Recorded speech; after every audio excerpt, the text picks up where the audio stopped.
morning, ladies and gentlemen, on this Monday, the 9th day of December. Glad you are here with us as we take your biblical, theological, and worldview questions. I'm Randy White, and this is Ask the Theologian from Taos, New Mexico, to across America and around the world. Welcome.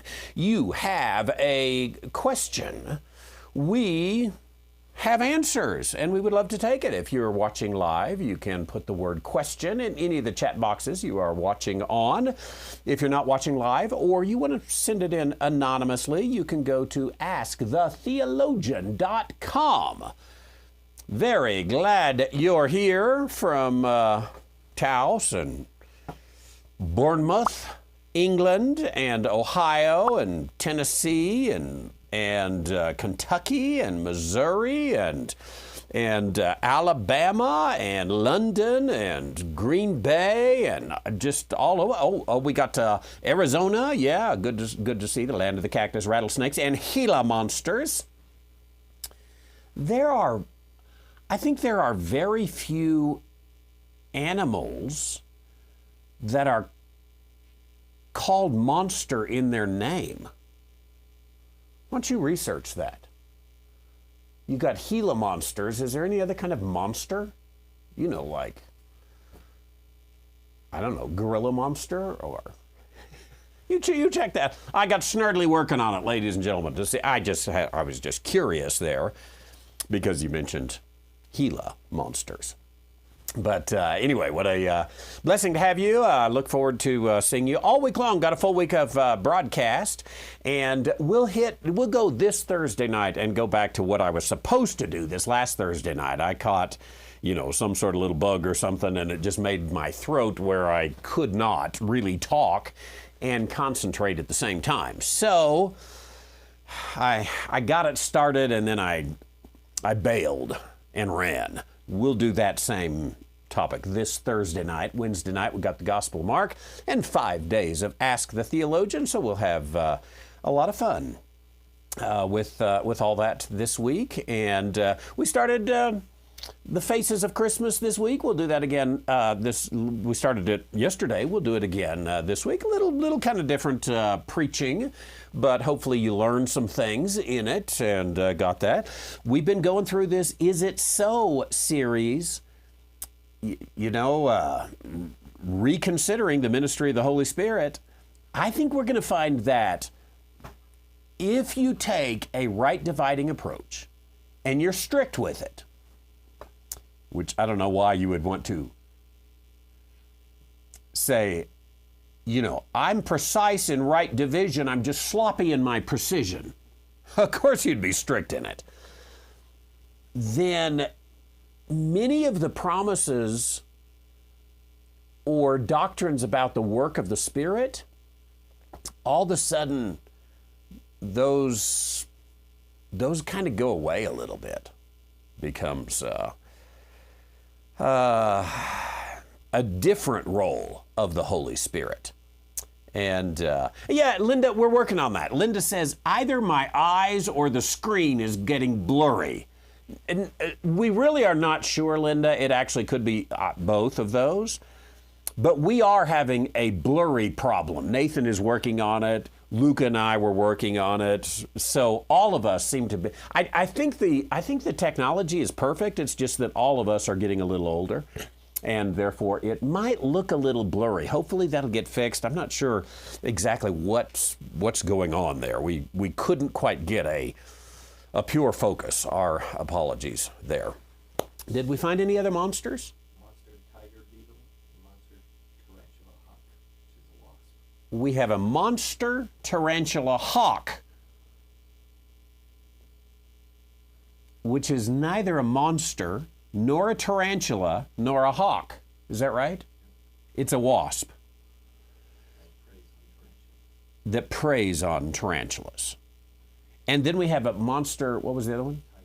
Monster tiger beetle, which is neither a monster nor a tiger, but probably is a beetle. Yeah. Okay. And a Gila monster. That's all the monsters we've got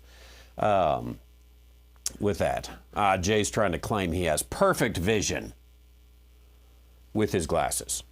Now, you probably need to go back to the eye doctor. again, sorry about that. We're trying to figure out exactly what the deal is. I'll push the button there that will make it better or worse or confused. I don't know. That looks a little better, doesn't it? Normally that button does all the magic and takes care of it, but anyway, something was not quite right. We had that problem one day last week, and it kind of got fixed up. Okay, no further ado. Blurry or not? I think that's better. We'll say, Nathan's still, he's working on it a little more. Okay. So the problem is when he works on it, I can't really see what the questions are to get you started. So I'll go over here and then I'll take a question and then he can go back to working on it. Okay, Kentucky Valerie, good to see you today. The question is, let me say, Scott says something here as well. My screen is only blurry because I have to run on low quality to save bandwidth, given my poor country internet provider. Some of you who do run low bandwidth, you're used to blurry because that does come across blurry when you do that. But some of you who do have internet struggles, if yours lags a lot, I would go ahead and go with a lower bandwidth because it'll keep from doing that lag. So I appreciate that. Okay, once again, let me grab this question, then I'll turn it back over to Nathan to let him work on the focus. But the question is, what's the difference between the Greek monos for law and Torah? Okay, I think we're going to check this out, but I don't think there is a difference. I think Torah is law, and I think that in the King James, Torah is always law, and thus if it says law, it is always Torah. But let's check this out. Let's go to Joshua chapter 1, verse 9, because there it says, this book of the law. I tell you what, just before we get into that, let's go ahead and do a little bit of comparison in Joshua 1:8 and see what some of the other translations are showing us here. Sorry about that, wrong button. There we go. So verse 8, this book of the law, NASB, book of the law, ESV, book of the capital law, NIV, keep this book of the capitalized law, net, this law scroll, must not. Let's check that word book and scroll too, because I think net here was just being stupid academic. That's the net I get all my buttons aligned here. Net stands for it's Latin for we're stupid academics and want to seem smart. It's Latin for that. That's some Latin term. I'll tell you the full truth. Now let's go to New Living. Study this book of instruction. This book of instruction. CSB, Christian Study Bible, which is none of the above, also has the book of instruction. Let me say, first of all, if you have a CSB, get rid of it. There's no need for it, because absolutely they did not translate that. They put in a commentary. You don't want to have a commentary and call it a Bible. Don't even, this is why I always say Christian Standard Bible is none of the above, because it's not any kind of Christian standard and it's not a Bible. This is stuff that some people in Nashville totally made up. They said, hey, we think this would sound good. We think this would be good for your life. This book of instruction. It's a Torah. The word there is Torah. So none of them use the word Torah. I wouldn't be surprised. You could probably find some translations that actually just take the Hebrew word Torah, and it's almost become an English word now, so they would take that. But This one goes, so get rid of net, get rid of Christian Standard Bible. This law scroll, we'll check that out a little bit. There is a word for book, even pre-book contained like this. It was a scroll, so they're trying to be academic and say, oh my, it's not a book like we're thinking of a book. It was more of a scroll. But there is a word for book that meant a compiling of a number of things all together into one. It might be compiled into a scroll. It might be Post-it notes. You would still use that same word. It might be bound together. Obviously, they didn't do binding then, but they did some sewing and things like that. So I'm not so sure that scroll is the exact right word. But getting back to it, NIV and ESV both do law capitalized. It'd be interesting to check on those. Do they do law in lowercase space in other places? They probably did. NASB does law lowercase. This is the 95 version. They updated since then because the standard gets updated every few years so that they can sell a few more. Therefore, it's not a standard. And so they use a lowercase law here. King James, I think, always uses lowercase, unless it's the beginning of the sentence. This book of the law. Now, our question is there a different word for law and Torah? Now, the question is in Greek. We're only dealing with Hebrew right now, so we'll still have to jump there in just a moment and take a look at that. But let's close down here. By the way, we are working on that focus just a little bit, so if it changes on you, we're just trying to get that fixed. And let's pull, first of all, the Hebrew word, put it up here so that you can see it. And this is the word Torah, law and laws. Only thing I'm really terribly interested, obviously there's a plural and there's a singular.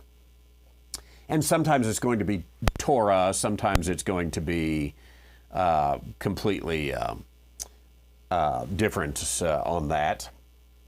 It's just a particular law, like the law of the burnt offering. Same as Torah, the Torah of the burnt offering, the law of the burnt offering. Okay, so now what I want to do is let's try a search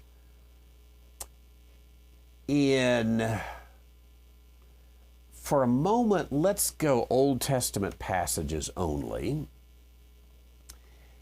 And let's do a search of the English word law. In the Old Testament, okay, there are 300 results. Torah has 219 results. I like to compare those numbers because now what we have to do is, again, pardon me, we're a little more blurry right now as we're working on this. But now what we have to do is make a consideration or go through and find the almost 80 whatever it is difference and say what word is that. Now, there's some ways we could speed it up, but that's the honest, the best way to do it. And so honestly, the best thing is to compare those two and just go down until you find one that's different and find what another word would be. Now, there is the chance that, okay, I think here we're helped right at the beginning because we have here, excuse me, we have here right at the beginning, Genesis 11:31, Sarah, his daughter-in-law. Now that one is not here, Genesis 26:5. So the word law comes, but it's not Torah. Now that again we can understand. I wouldn't be surprised if all of the what's the difference between 19 and 100 would be 81. Do I have that right? The 81 times that we have different, I wouldn't be surprised if they're not things like that, oh, we use the word law like that, but it's not at all any relation. Let's actually, when this is the Torah search, Genesis 26:5 is the only one. So if we go over here, we've got a number of Genesis, and the word Torah is not there. But sons-in-law, sons-in-law, sons-in-law, daughter-in-law, father-in-law, daughter-in-law, daughter-in-law, father-in-law. Joseph made a law. Here's the one we can look at. Joseph made a law. Let's go to Genesis 47:26. And if I can get all these screens to cooperate here.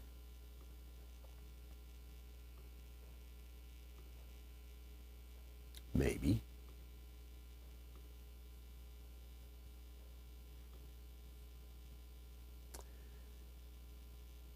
Genesis 47:26, the word is, if I can pronounce this correctly, Hulk. 2706, Chalk Coke, NM from 2710, Twat 728A, GK 2976, 127 occurrences, AV translates as statute 87 times, ordinance 9 times decree, 7 times due, 4 times law, 4 times portion, 3 times bounds, twice custom. There's the stop. I found it. Okay. Here we go. Sorry, I thought we would just get the pronunciation of the word, but we don't. Here's the other word, Hulk, right here. Ordinance 87 times. Decree, do, law 4 times. Portion 3 times. Okay. So it's something that's prescribed, something that in a local case you're supposed to do. Okay. So I'm going to say, obviously you would need to follow this through, but in Hebrew, your question is in Greek. In Hebrew,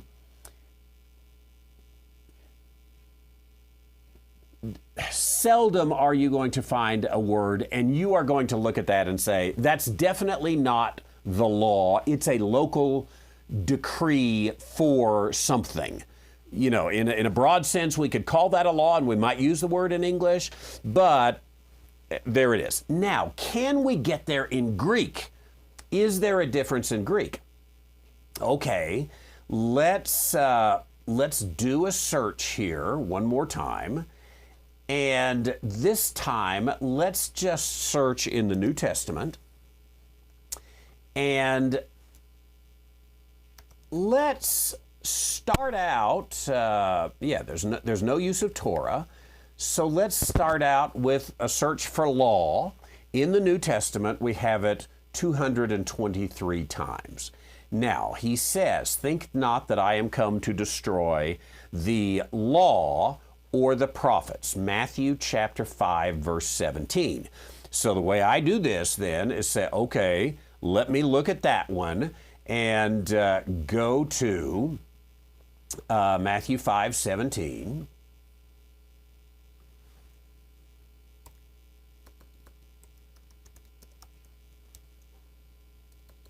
If I get us there and see what that word is. Okay. That's what I thought. Nomos. Nomos is law. So now what we want to do is do a search for that Strong's Greek word. It comes out 197 times, is nomos.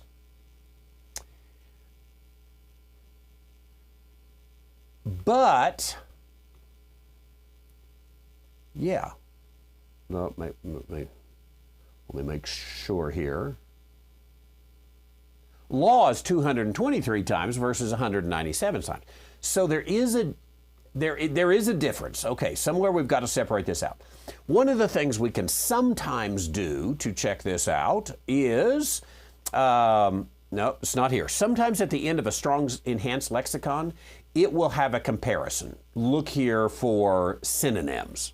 I don't see it here, so it's not. We've got law 197 times, anything established, anything received by usage, custom, law, command, any law whatsoever. I was seeing here if it says anything about Torah. Let's see, the name of the more important part of the Pentateuch is put for the entire collection of the sacred books of the Old Testament. And I would agree that law or even Torah means the entire Hebrew Scriptures by the time you get to the New Testament.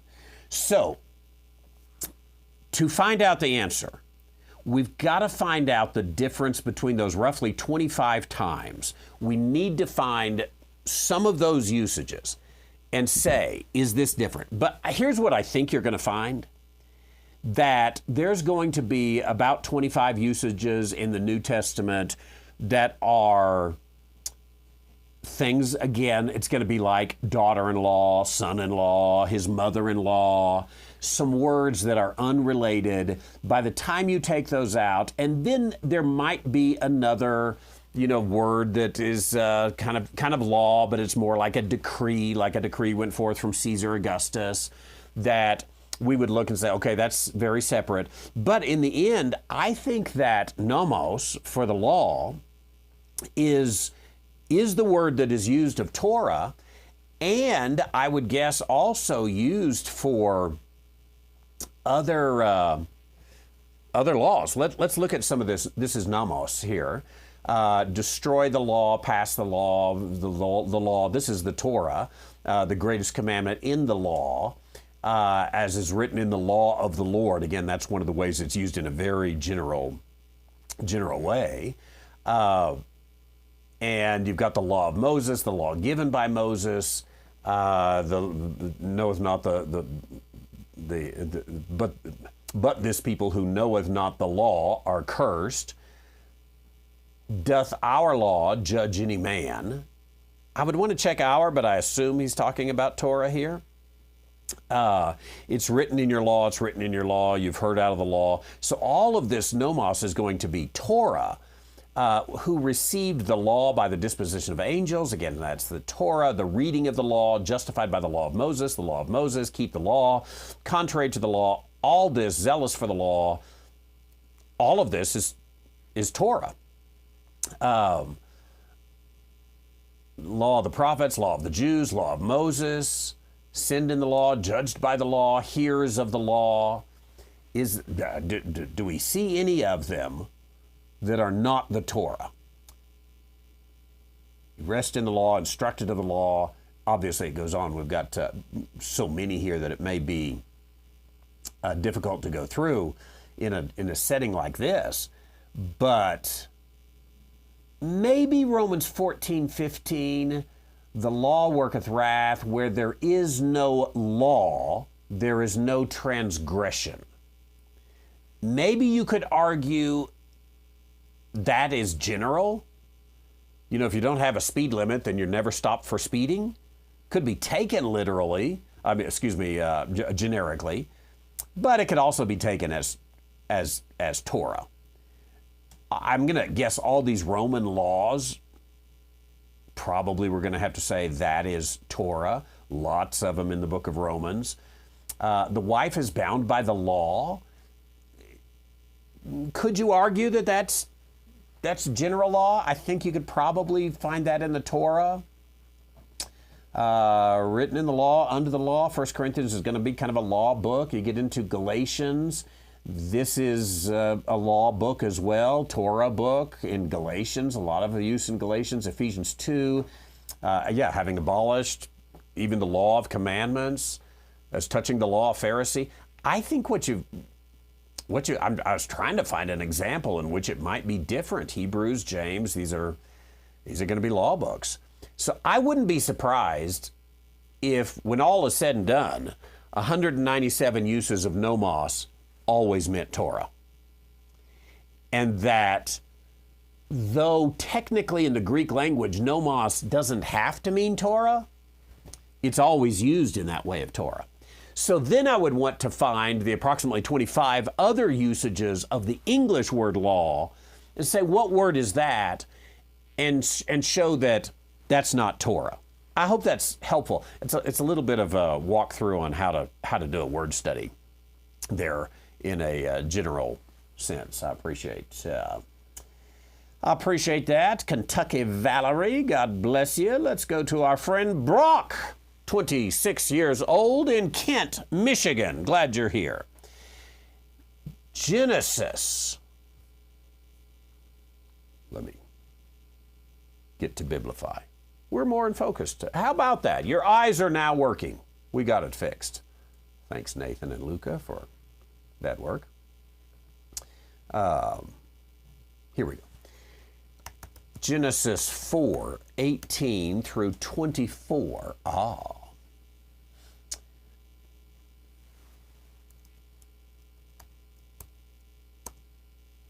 Genesis 4, beginning in 18. I'm going to start with the passage. Unto Enoch was born Irad, Mehujael, to Mehujael, Methushael begat Lamech. Lamech took two wives, the name of one was Ada, the name of the other Zillah, and Ada bare Jabal, and he was the father of those who dwell in tents. His brother's name was Jubal. It would actually be pronounced in Hebrew, Yabal, Yuval. He was the father of all such who handle the harp and the organ. We get the word jubilation from that. And also Zillah. She bare Tubal-Cain, an instructor of every artificer in brass and iron. Okay.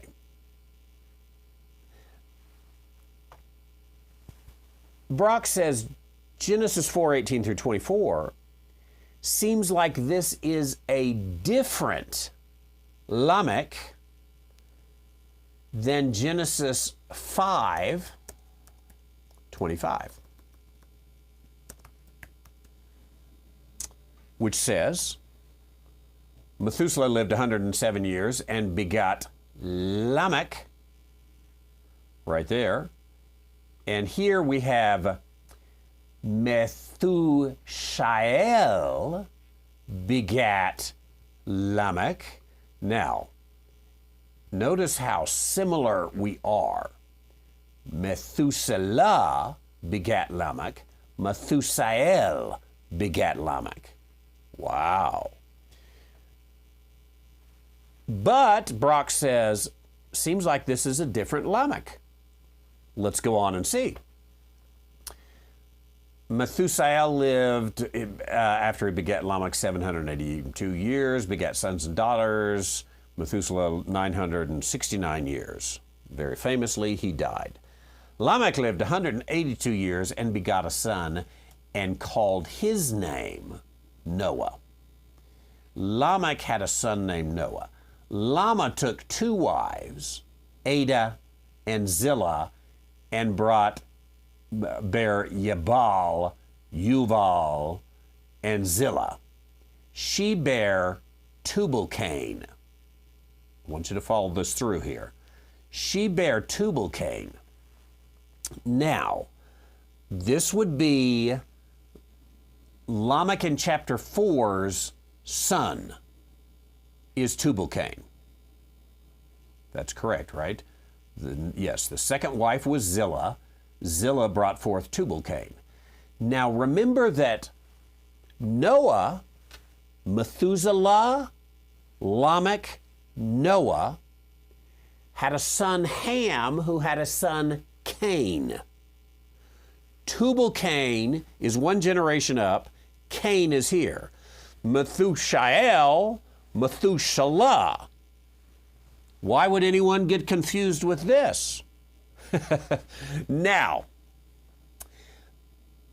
you are right that they do seem to be different. In fact, I think you have to say there's enough difference that things that are similar are not the same. That these are two different Lamechs who they're both by the name Lamech, but again, they're very different. Now, with this, why is the first Lamech mentioned? I think because we need to know something there. Whenever I come across a passage and I'm like, what do we need to know that for? Like we had the last Wednesday night, the message of that guy streaking in the woods. Remember that in the Gospel of Mark? You look at that and say, I don't know. You know, some things are fine to do, but they're best not to put them in the Bible.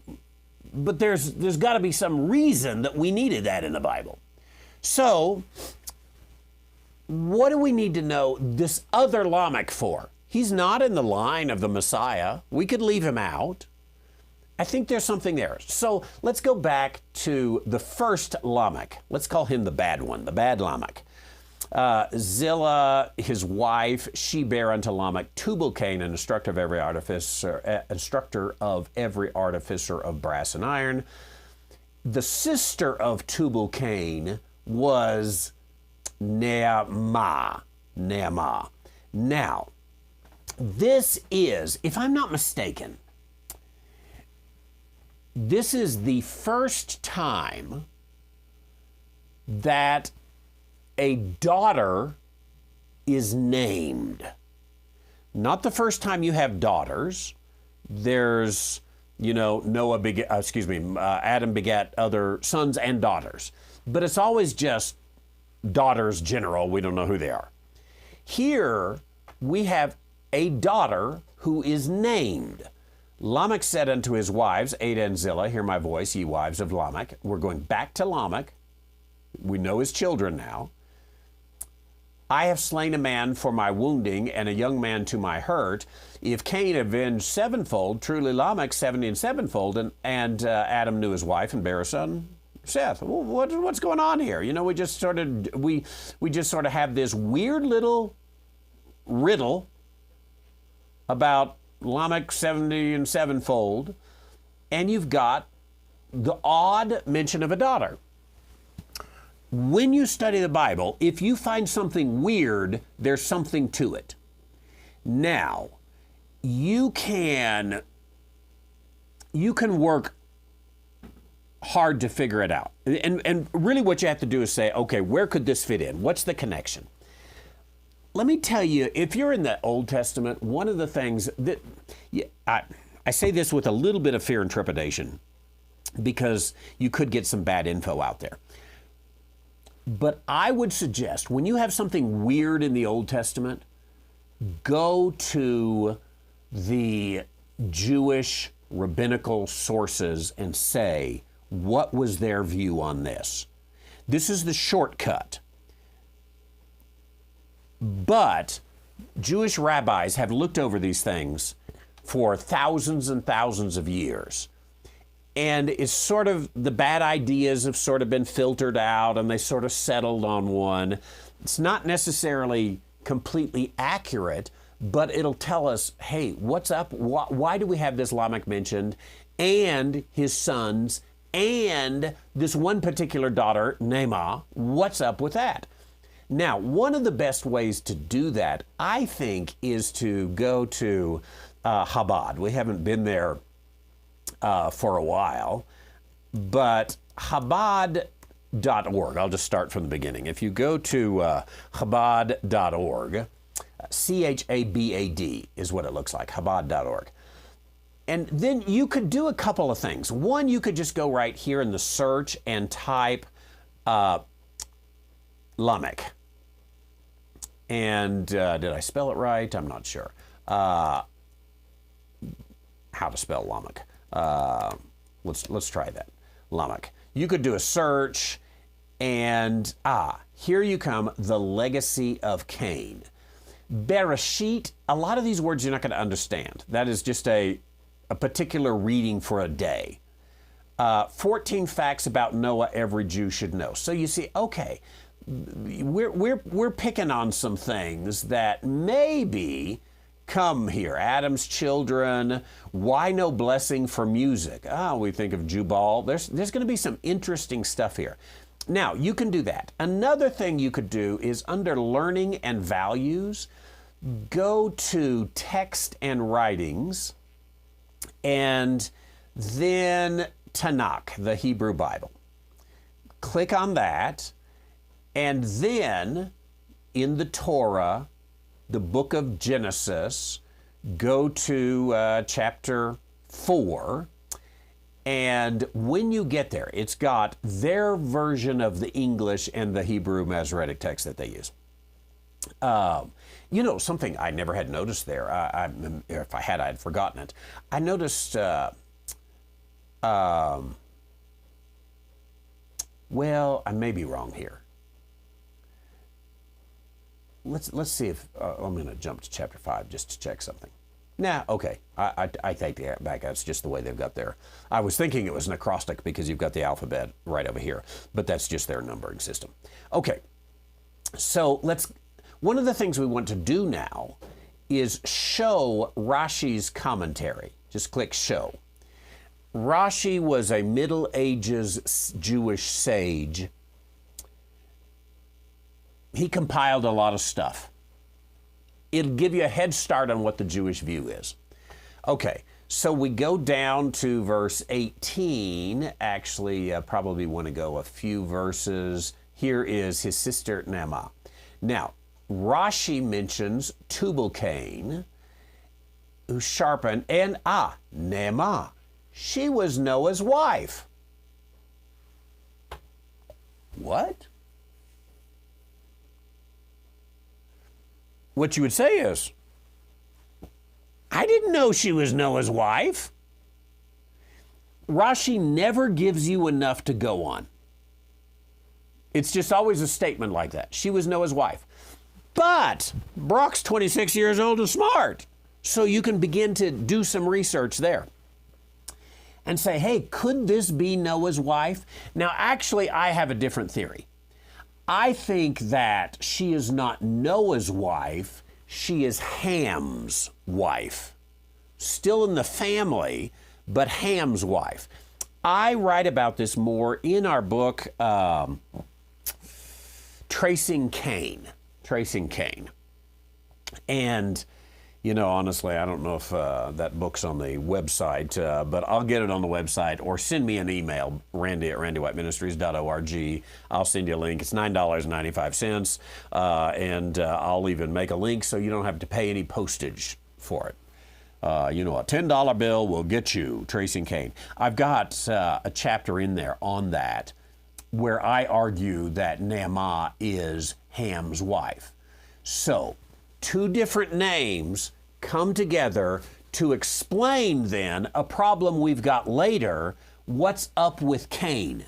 Borrowing the name, trying to redeem the name a little bit. Now, another thing you could do, by the way, if for those of you who may not want to spend $9.95, you could go to Worshipify and just type Cain right up here, and go to the series here and look down here. Let's see, the seventh generation. There it is, Genesis 4:19 through 22. Tracing Cain session 5 probably has that material in there, and you could check that out for the fuller answer. I hope that is helpful, Brock. Appreciate it. And let's make our way. Oh, well, I'll tell you what, while we're in the upper Midwest, let's go over from Kent, Michigan to Green Bay, Wisconsin. Myra has a question. What books would you recommend on dispensationalism written by, I don't even know if I could read the rest of that question. Written by someone besides you.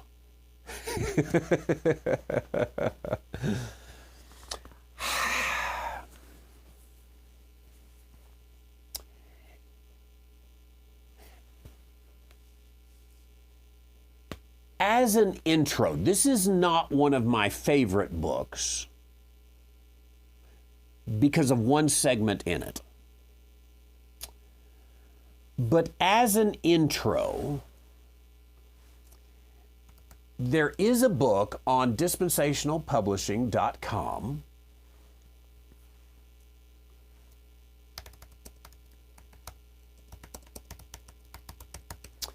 called There Really Is a Difference.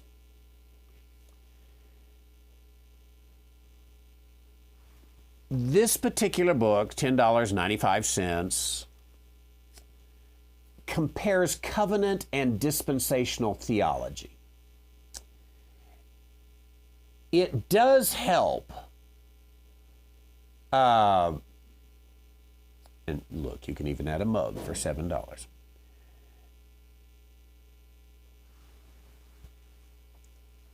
It helps somebody who doesn't even know that you can view the Bible in a different lens. And so it does do a comparison of covenant and dispensational theology and would guide someone into dispensationalism. Now, Renald Showers was an Acts 2 dispensationalist. So you would need someone beyond that. But some people do need to take kind of that initial step and get there. This book would not scare them. Some of my books might scare them. This book would not scare them. From there, I even think, I tell you what, Luca, would you run in and get, Brenda will know where they are, a copy of There Really Is a Difference. He might have a segment in there against Acts 2 dispensationalists, but I might be mixing him up with Ryrie's dispensationalism.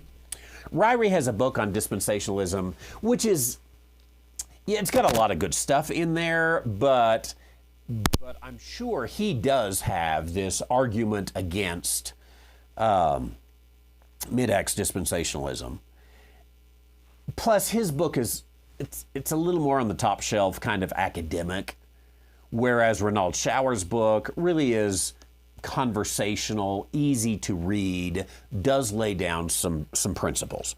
Now, if a person already understands there's a difference, they don't need to read There Really Is a Difference. Thank you. Here's the book right here. Now, let me just look at the table of contents and see what we've got here as I pull some spectacles here. An examination of covenant theology and evaluation, an introduction to dispensational, an examination, goes through some of the covenants, some of the millennial views, the kingdom of God, the beginning and nature of the church, the relationship of the Christian to law and grace. These are going to help some of these. The grace administration of God's moral absolutes. That's the last chapter, 169. Let me see if I can see anything in there on a quick basis to see if he, what he does with the age of grace.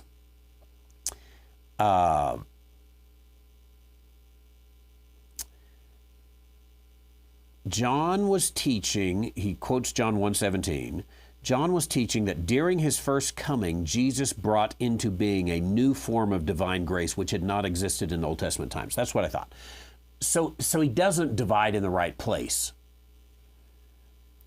And he bases it on John 1:17, which needs to be dealt with. Grace and truth came by Jesus Christ. But John's John's gospel is written much later.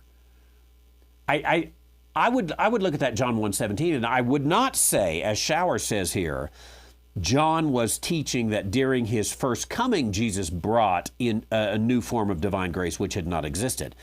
I don't think you could build that case. And then what do you do with Paul later on? Two things indicate that this was the apostles' teaching. First, in John's statement, grace and truth came by Jesus Christ. The verb which is translated came, which means came to be, become, originate. Thus, John was saying that some form of grace came into being or originated through Jesus Christ during his first coming, which did not exist prior to that time.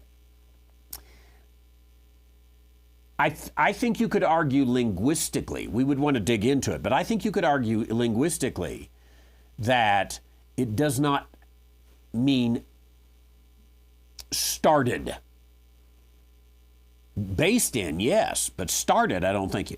have to do that. Second, John also declared that of Jesus's quote, fullness we have all received, and grace for grace, John 1:16. Again, he's forgetting that the Gospel of John was written much later and has commentary on it. He's putting it right there with Jesus. And the problem is, Renald Showers, I am almost positive, would not agree with himself. Now, if you showed him the passage, he would agree with it. But if you ask him separately, hey, Dr. Showers, when did the dispensation of the grace of God begin? He'd probably say Acts 2. But that's not what he writes here. What he writes is it begins with Jesus.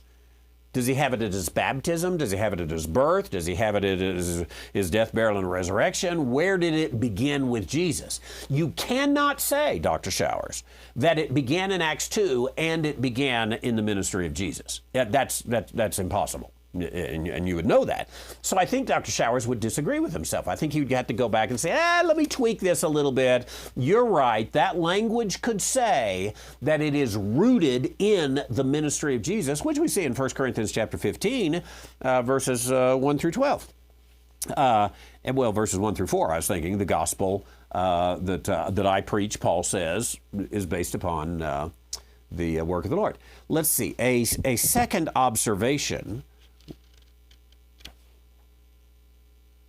I think the first observation had 2 points. Yes, several observations should be made. 1 and 2 we went over. Here's a second observation concerning John 1:17 statement is that the new form of grace which John referred cannot be that form which brings salvation from the penalty of sin.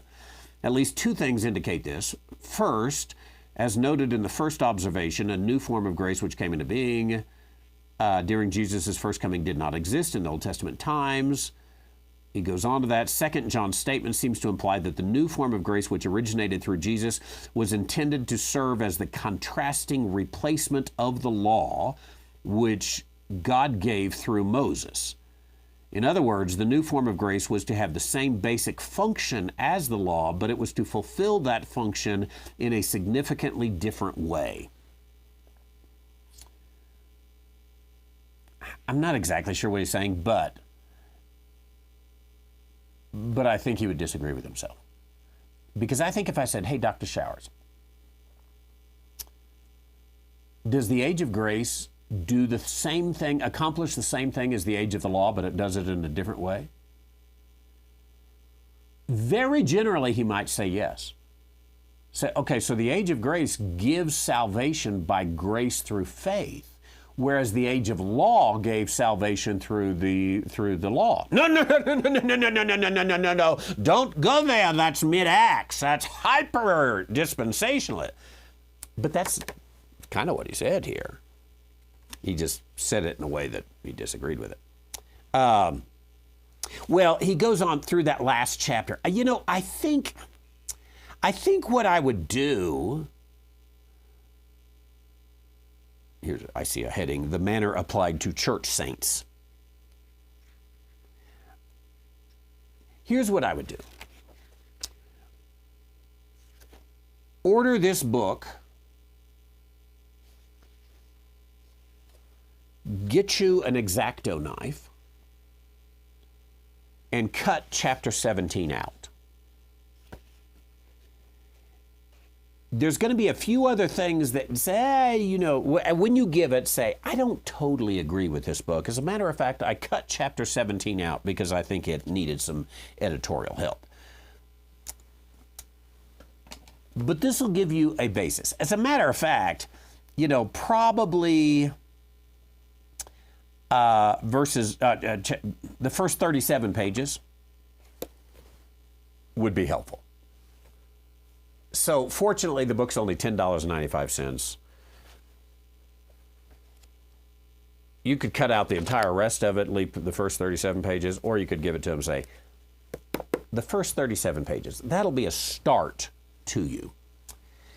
Now, where would you go? There's a number of other books. Ryrie, I mentioned, has got a book on dispensationalism. We sell a couple other books. What is God doing? What in the world is God doing today? Something to that effect.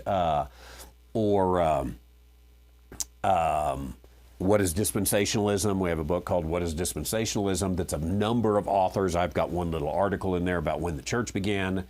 It's sort of a broad base of dispensationalism. But I think if they don't know anything about dispensationalism, they need something else to go by. They need a comparison to give. So I'm probably going to go with that. Now,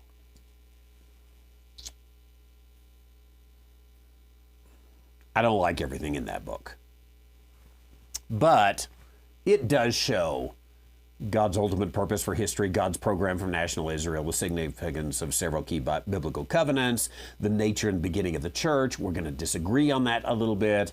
Christ's relationship to the Mosaic, the Christian's relationship to the Mosaic law and grace. Again, he does separate them. He just gets it confused. He got it confused because he went to seminary. I suppose, yeah, it says he's got a BA, a THM, and a THD. From where? Moody Bible Institute. So he's going to have a standard approach there. I should work on finding, one of my favorites is Charles Baker's book, A Dispensational Synopsis of the New Testament. But that's not really a book on dispensationalism. It just places the books of the Bible dispensationally. So my favorite is still Dispensationalism for Dummies by Randy White. I'm working on a book called Understanding Dispensationalism. Kentucky Valerie has helped me out here. Our students in the John Nelson Darby Academy in junior high and high school, they're actually working through the material on that book. I've turned it into a course for them. So tell them to go back to high school and it's the Bible 1 class for upper grade Bible 1. They'll get it there. Thanks, Myra. Appreciate it. I see the time, and I know some of you are being like, can you not talk so long on one particular question?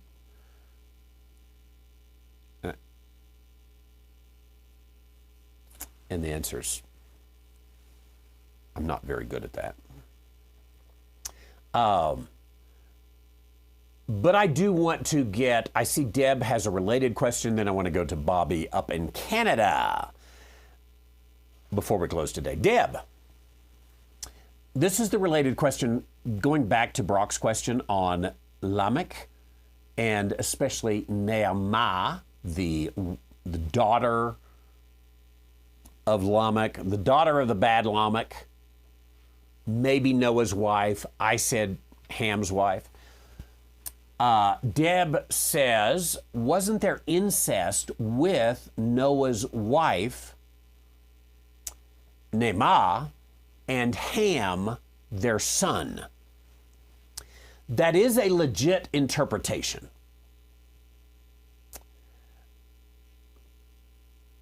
Let's go to Genesis 9:20. Noah began to be a husbandman. He planted a vineyard. He drank the wine, was drunken. He was uncovered. Ham, the father of Canaan, saw the nakedness of his father. It depends on how you translate this. Or how you interpret it. That's a good translation. How do you interpret it? Saw the nakedness of his father. There is a good case for saying that means there was an incestual relationship with his mother. And it could be a pretty strong case. In which case, you can see why I said Ham's wife was Naamah. The Jews say Noah's wife was Naamah. But we're both saying Naamah was the mother of Cain. So, to Deb's comment, I thought saw the nakedness of his father meant saw the nakedness of his wife, and that's why Ham, the father of Canaan, was cursed. Yeah, I'm glad you brought that up, because that you can argue then that we're talking the same woman, and that the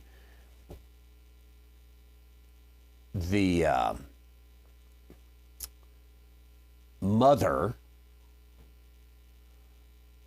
of, see if I can get all this right, the mother of Canaan was the wife of Ham. No. The mother of Canaan was Ham's mother. And there was this incestual relationship. It makes a strange family tree, even for someone from Arkansas. And the only challenge I have with that is, how does that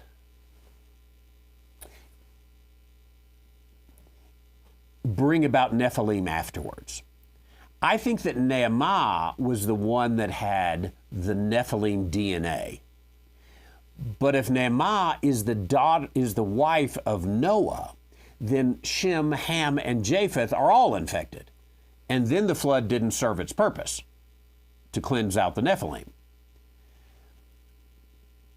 So if you bring it down to where just this line of Ham is tainted by Nehemiah,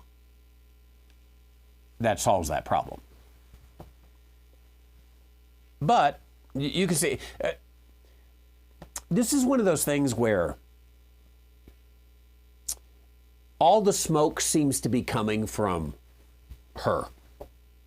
There's the problem. If we can just piece the pieces together, and I think obviously on something like that we have to be just a little bit gracious on the possibilities, because we don't exactly know.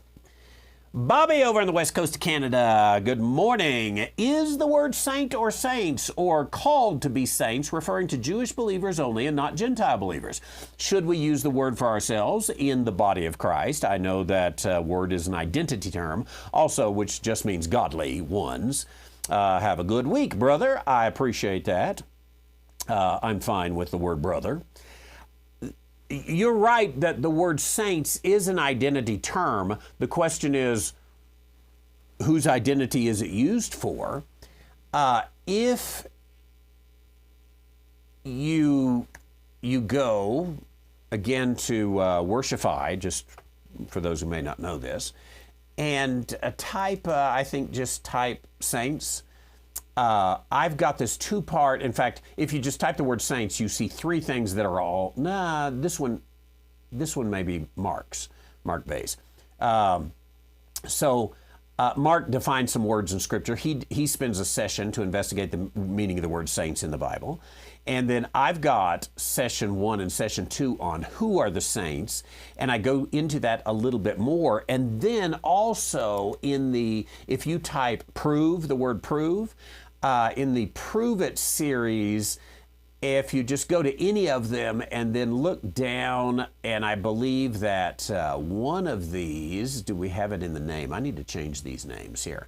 One of these sessions is that you are not a saint, and it doesn't seem to be showing in there. Let me see if, okay, wait, yeah. So sorry about that. You'll have to kind of go through. It's also in the book Prove It on dispensationalpublishing.com. I have a chapter on that. And by the way, for those of you in Canada, don't order the book directly from the website. Send me a note that you'd like to order the book, because the website will charge you too much shipping, and then I'll have to refund your money. But in Prove It, there is this chapter. Here's the Prove It on dispensational publishing. There is a chapter in here on the saints. That's probably the most refined one. I think when you look at it, that we have no biblical justification to take that nomenclature and apply it to ourselves. It's been done, and I don't think the people who did it are necessarily bad, but they messed up. And it's been done so many times, we think the Bible does that. But if you look at those, those who are called to be saints, is that Ephesians? You'll even notice that the words to be are italicized. They're called saints. This is what they're called. These people are called saints. And I do believe that these are Jewish believers. They are that group which was set aside. They are the chosen ones. That's the name we use for them, to help distinguish the fact that there are some people, even within the body of Christ, who did have the other covenants given to them. Those covenants are lasting, everlasting covenants. We need a way to separate that out. We could call them Jewish believers, but the Bible already had a word for Jewish believers, and it was saints. So my argument, especially in the book Prove It, is, look, you go through the Old Testament, and if it used the word saints for people, it is Jews. And you go through the Gospels, and if it used the word saints, it is talking about Jewish believers. What makes you suddenly think when you get to the book of Ephesians that you can say it's not about any of that? The principles of right division say, let's let the first use dictate all the others unless the text comes out and explains itself differently. And there are times when the text does come out and explain itself differently, but not in the word saints. So I think if you're still using the word saints out there, I think you have to at least admit, I'm not using it in a way that I have biblical permission to do so. It's just in my culture, this is the way we do it. That's just a lot of disclaimer to give every time. And by the way, many of those in the right division community do use the word saints, and they wouldn't use the word born again. And they might even throw you under the bus if you use the word born again. I'm born again. No, you're not. That's only for Jews. The Bible doesn't give you permission to do that. You are regenerated, which means born again. But don't you use that born again. Now, why so strict on born again? Because you're not using it in a biblical way. Would it be so hard to call Bobby a brother? I don't think so. You know, buddy, whatever you want. Hey, dude, probably, I'm guessing Bobby I would call brother and Brock I would call dude, because there's an age thing there, so. But I think we ought to change our. I think using saints is a bad habit.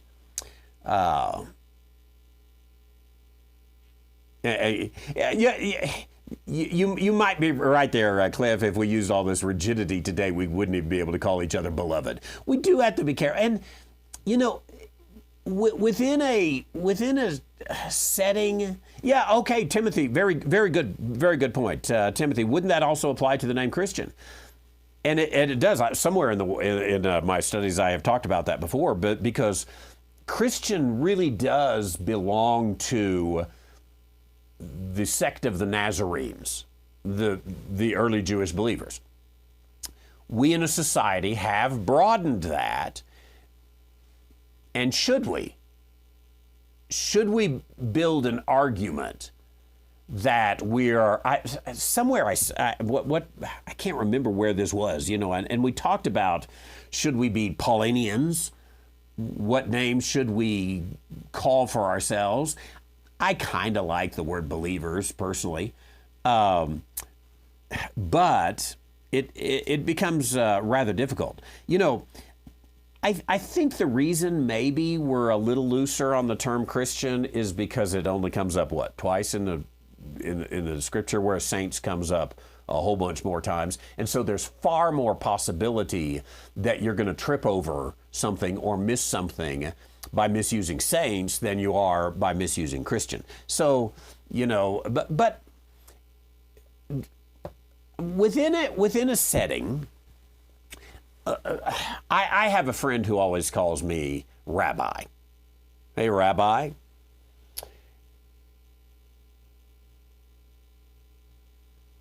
Biblically, I'm not really a rabbi, except in the most general sense. I'm not a rabbi if we went across the street to the Chabad house over there, they wouldn't call me rabbi. There's a narrow sense of rabbi. He calls me rabbi. I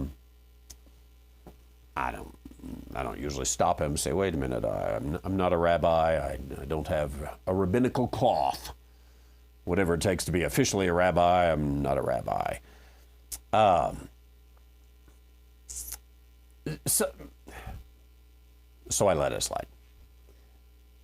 Christian is another one. I'll let it slide. I've talked before about the word redeemed. I don't think redeemed is the best word for those of us in the body of Christ. Do we sometimes sing, redeemed how I love to proclaim it, redeemed by the blood of the Lamb, redeemed through his infinite mercy, his child and forever I am? Yeah, we do. So some of it I'd say, they talk different there.